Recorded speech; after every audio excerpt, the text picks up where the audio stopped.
Hey there, welcome to A Marvelous Life, where we take the best comic book stories and cinemize them. Yeah, cinemize them. Today we're talking about everybody's favorite Russian superhero, Black Widow. Played by not-so-Russian Scarlett Johansson, Black Widow made her first movie appearance back in 2008. Although I personally thought she was a great choice for the role, it seems she was put in the film for one major purpose.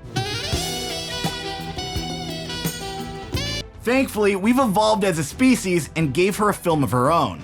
Only took a decade. Now, the jury's out whether it was a good movie or not, but I honestly loved it. Honestly. You serious? Also, before we continue, consider hitting that subscribe button for the, pity sub. For those of you new to the mythos of the Black Widow, let's get into a bit of a history lesson, shall we? For starters, her name is Natalia Romanova, or Natasha Romanoff, but sometimes it's Natasha Romanova. Also, it's sometimes spelled Romanova with an A, and sometimes it's spelled with an O, and sometimes her last name is Romanov? You see, we don't actually know what her name is. What Marvel does know is that Natasha Natalia Romanoff Romanova was raised in the Red Room, a Cold War program that trains deadly female spies. The Red Room was created after Russia saw they could successfully create sleeper agents a la the Winter Soldier. Now, MCU fans, there's something for you here as well. This is the first story where Yelena Belova is first fleshed out as a character in the Marvel Universe. Considering her growing popularity in the MCU, it's likely that Yelena will become a bigger draw in the comics as well. Maybe. Either way, Yelena is featured in a lot of the Black Widow stories, and she's likely to become a bigger character following her Phase 4 introduction in the MCU. For now, we'll leave it at that. Without further ado, I present to you the story of the Black Widow.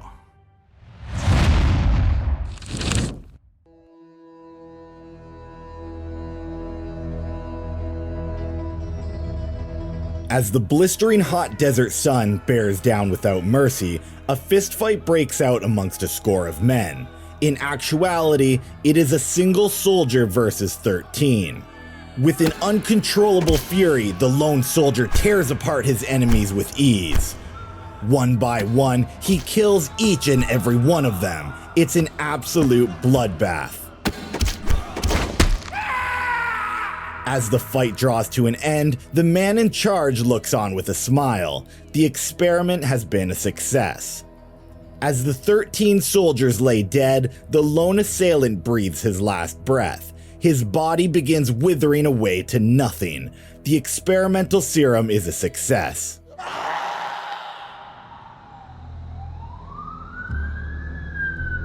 Searching through a chest of belongings, a woman begins reminiscing about her past.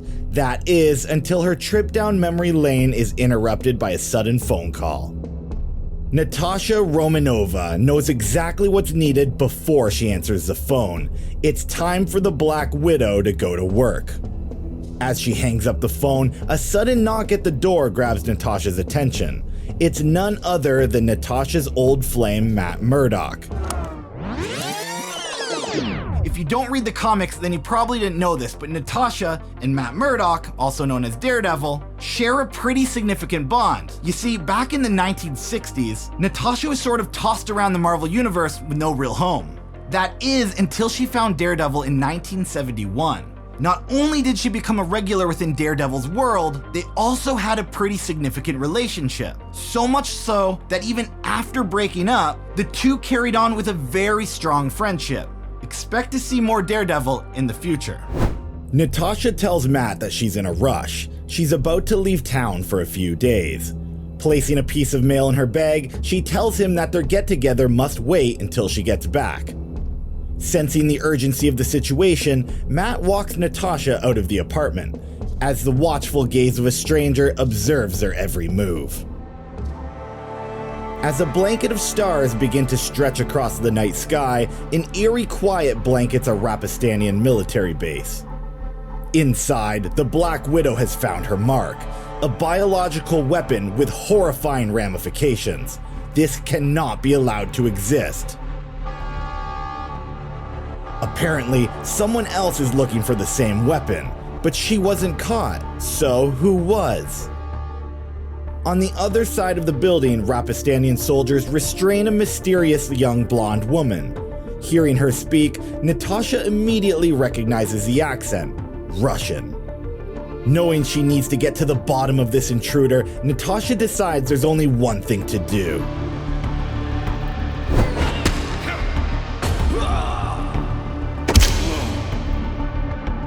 Natasha tells the blonde woman that she knows she's been tracking her. She also recognizes the uniform and the accent.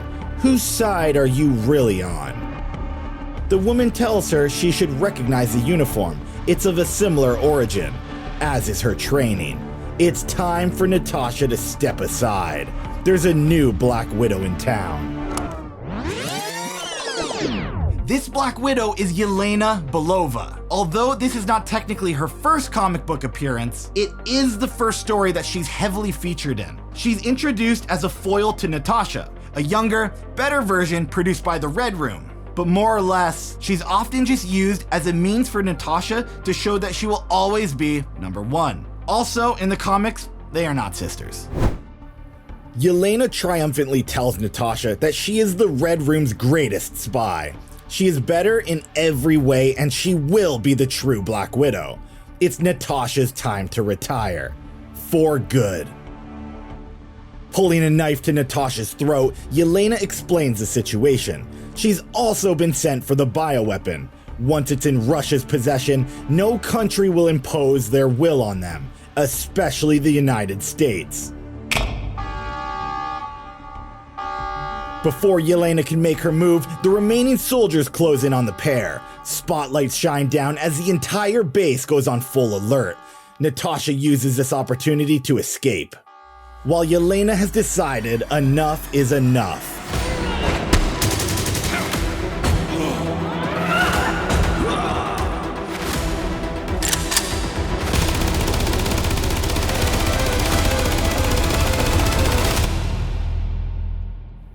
Yelena looks down at the bodies that litter the floor. She will find Natasha. She will take her place.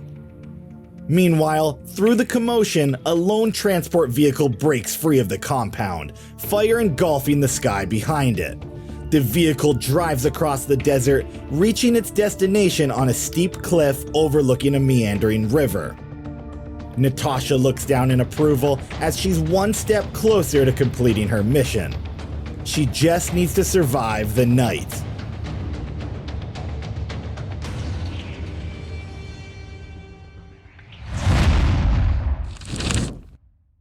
The bright glow of stars dot the beautiful night sky as the peaceful silence of the desert is about to be interrupted.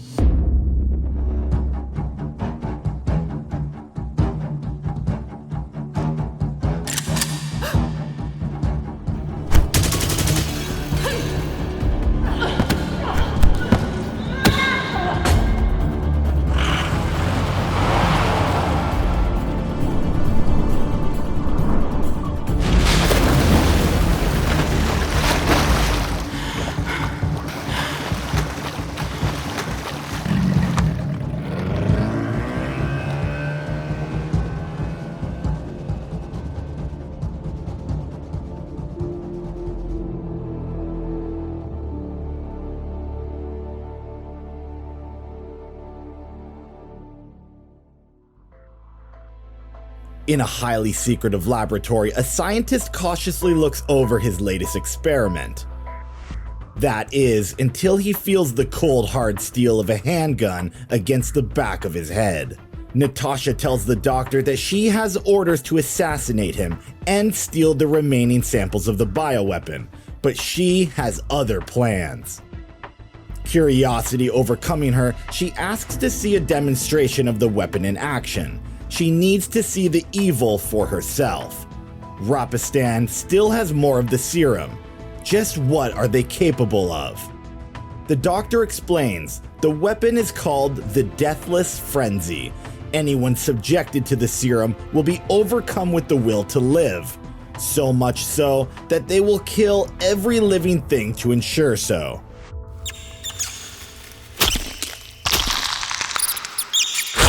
But the serum is fatal. A tear falls from Natasha's cheek as she witnesses the horror of the bioweapon. What is Rapistan planning to do? Brimming with anger, she decides to abandon her mission. He isn't worth killing. He doesn't get the easy way out. She has a new plan for him.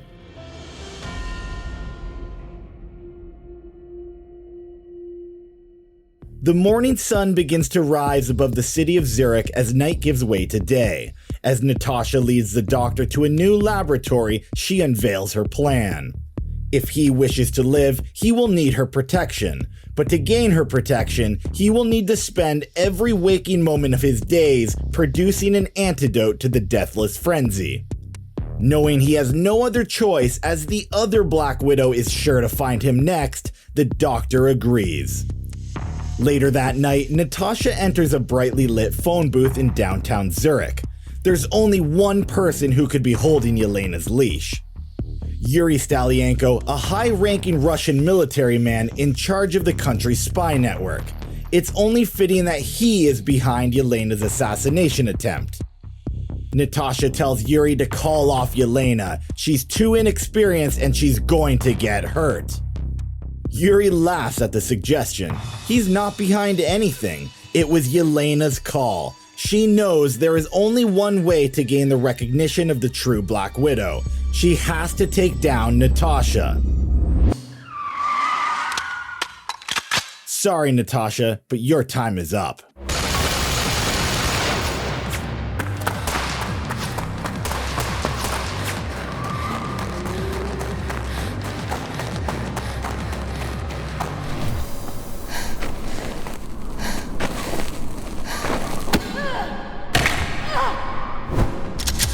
With her gun pointing down at Yelena, Natasha begins to speak.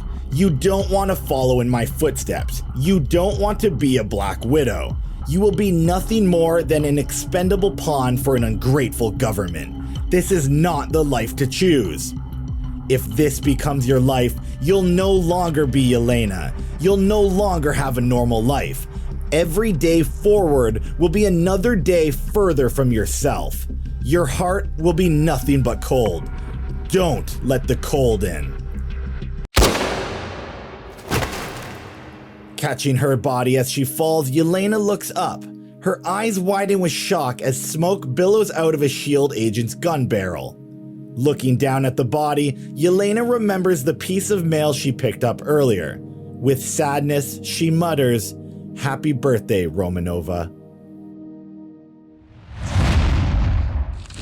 Alright, time for the recap. There's a new bioweapon in town. It makes you completely psycho, and then it kills you. Not a very good deal if you ask me. To make sure that this weapon doesn't get into the wrong hands, both the US and the Russian government sent out agents to retrieve it. The problem? Both governments have their own Black Widow, and both governments will do anything to get the weapon. Although Natasha has her mind solely on destroying the weapon, the young Yelena might have slightly different priorities. She wants to one-up the original Black Widow and take over her title. Let's see how it all plays out.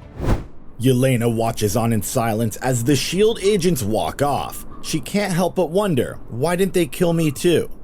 As Yelena looks down at Natasha, she notices a vibration emanating from her pocket. It's a cell phone.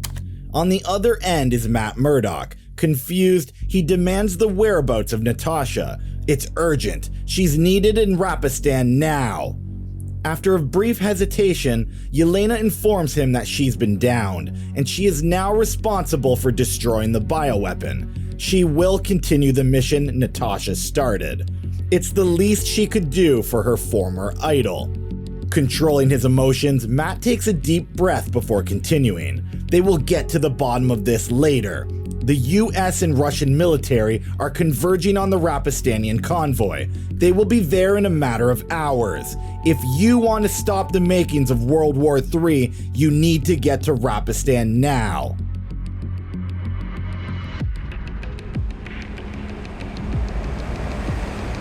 From atop a steep cliff face, Yelena looks on as a massive Rapistanian convoy treks through the desert. If she's to destroy the bioweapon, it's now or never. As the sun sets over the convoy's resting place, Yelena prepares to finish the mission once and for all.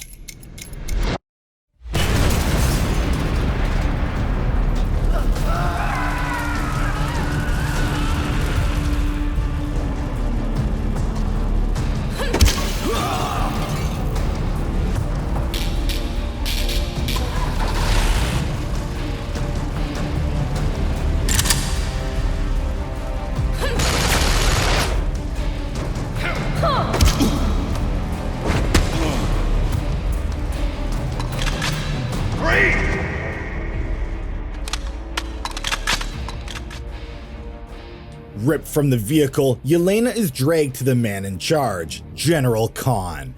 It is he who plans to use the bioweapon against the US and Russian military. Only that is not the case. General Khan reveals his plan. He cannot let the Black Widow destroy the bioweapon because he needs it to empower his own troops. Khan explains that he understands the effects of the weapon. It doesn't matter. His entire army is expendable. His army will fight off the Russian and US soldiers and will in turn generate a reputation that is so fierce the world will tremble at the mention of Rapistan. There will be a new world power.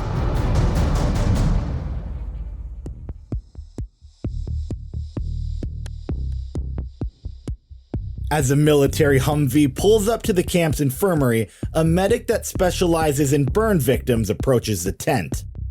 Due to the actions of Yelena, many soldiers suffer from extreme burns.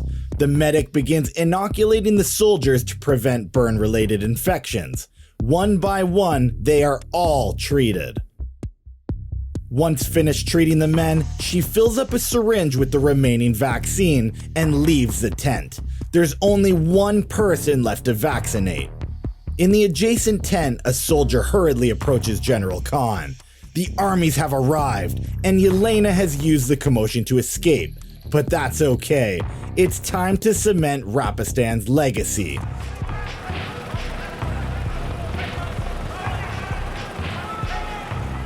Fearing the oncoming battle, Yelena sprints to the nearest vehicle. She has to get away, but she is suddenly pulled back by a mysterious hand. Yelena is welcomed by a dull sting, followed by a warm sensation. It's the medic's syringe. The medic reveals herself as Natasha. She tells Yelena not to worry. The hard part of the plan is done. Gathering his men, General Khan knows it's time. Removing the pin from a grenade, he tosses it towards the bioweapon storage containers. The Rapistanian soldiers look on in horror as the general's about to sacrifice their lives. As the weapon spreads throughout the air, Yelena looks on in confusion. How is this possible? Nobody was affected. Nobody except...